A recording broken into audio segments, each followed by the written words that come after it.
Very few people really get to see the Oval Office. And kids just seem to become empowered when they enter there and sit behind the president's desk. I think it really gives kids the notion that anything is possible and that they too could be president. It sounds really corny, but it's true. 3, 4, 5, 6, 7, 8. There's an awful lot of families who don't get to Washington, D.C. and may never visit Congress, the White House. So we really wanted kids to feel like they were there in the space. Our first bill is House Bill 235. So Congressman, if you would step forward, please, and introduce your bill to the House. I, Rayfield, a member of the Magic House of Representatives. We decided to create the Star-Spangled Center as kind of a living exhibit for children where they can come in and take on the roles of legislators, take on the role of members of our judiciary, and even know what it's like to become president. A good thing about recycling is you get to clean up your city. You don't have a lot of trash to take out over the years, and you don't have to pay for trash to get picked up. Okay, we're passing it. And what's your reason? The Magic House was in the midst of a capital campaign, and the Star-Spangled Center was part of that whole construction project. The Museums for America grant funded the exhibits, the educational programs, and an assessment tool for the whole project. All rise for Judge Sumner. Please be seated. In order to entice a teacher to come here, it has to be something different that she can't do in her class, or why would she leave her classroom? We promise to listen closely to everything that's said in court. We never get the opportunity to kind of develop a holistic project that funds exhibits and programs and measurement tools all at the same time. So really, in this particular project, everything dovetailed and we were able to coordinate everything at the same time. We passed it because it is good to reuse, and the grant really made for a more cohesive project because we knew our outcomes from the beginning, and we're able to kind of streamline and coordinate all the components of the grant so that they all tied together. Where's this? We'll try that. Is this how you do it? Okay, you may vote. This bill passes. These bills will be sent to the president. We started with the state standards per each grade level, created model programming around the state standards, and then developed the exhibits to meet those standards. As the president, I am going to pass the recycling bill. I went to different school district websites to see what their individual curriculum called for.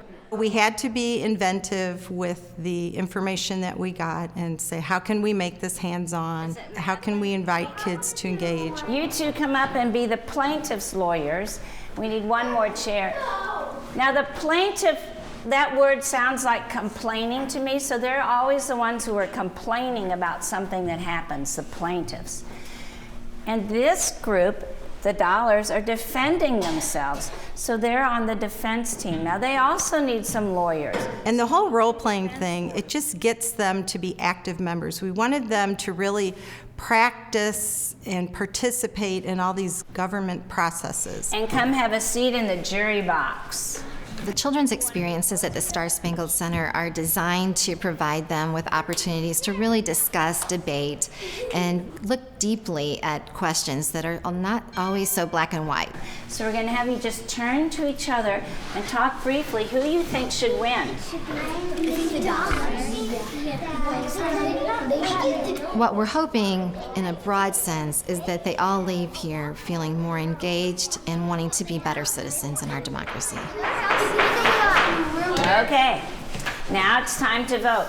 My recollection of learning civics and citizenships is reading a book, writing it down, but to actually stand up, physically be part of it, to have an opportunity to read through the information in the Declaration of Independence and get to a point where the screen pops up and says, your life could be in danger, are you still going to sign? I didn't have anybody ask me that when I was in high school. We serve children kindergarten up through 8th grade.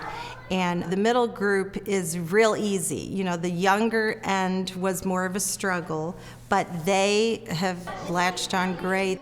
Jelly beans! We have the little scavenger hunt where they make their symbols booklet, and they love that. Look at the whole thing. We definitely wanted to incorporate some of the newer technologies, touchscreen, and that's what kids are starting to know more and more.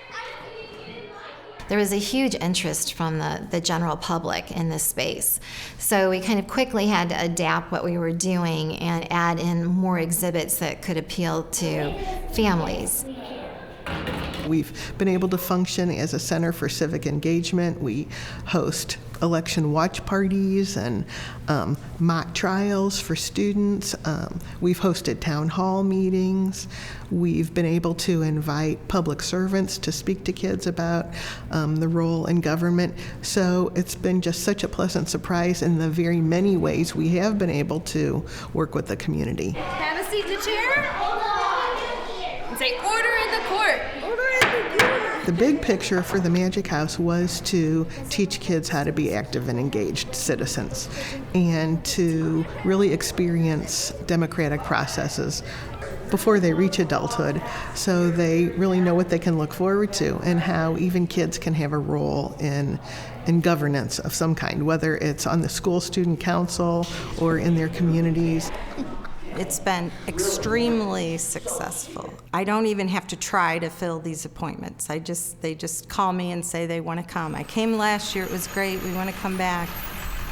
A field trip to a museum can have a lifelong impact on children. And it can be through intellectual growth, but it also can be through affective growth. I saw Emily. What we're trying to do is instill a lifelong love of learning. We're hoping that Children's Museum is a beginning and that they will then grow to love history museums and art museums.